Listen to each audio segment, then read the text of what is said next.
All right, we are going to be solving another interesting question on determination of branch, node, and independent loop of the circuit above. Don't forget that we have a well-structured material written by us on the circuit analysis and other courses.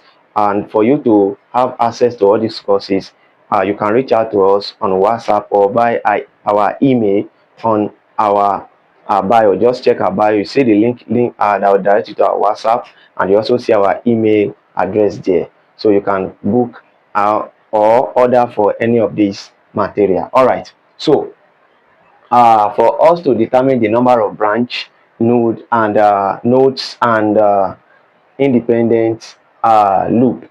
All right, so how do we do this? So let's start with B, which is the branch. All right, so when we talk about branch is the is a single element or any two terminal device which can be either a voltage source, a current source, or a resistor. So we are just going to count the elements present in this diagram: 1, 2, 3, 4, 5. So we have 5 branches. All right, for the nodes, so for the node, you are going to recall that we have a short circuit or a single wire that is connecting 2 or more branches together. Such wire is going to be treated as a what? As a single node. All right, so if you look at this,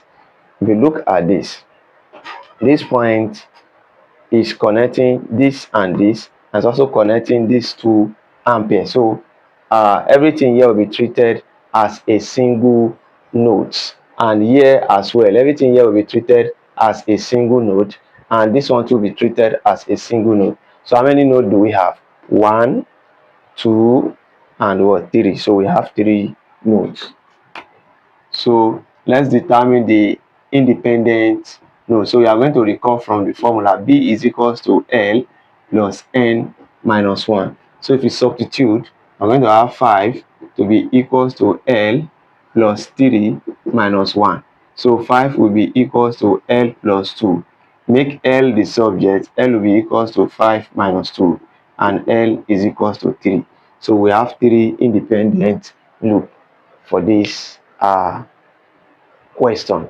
So I hope you understand. Peradventure this is your first time coming across our content, do well to give this video a thumbs up and like and subscribe, and don't forget to hit on the notification bell so that anytime we upload a video like this, you'll be the first to receive it. And don't forget to share this content with your friends who might be in need of this. And don't forget that we have a well simplified and structured material on this particular course that we are dealing with. So don't forget to reach out anytime you need any of this material. Stay tuned for more interesting questions. Thank you.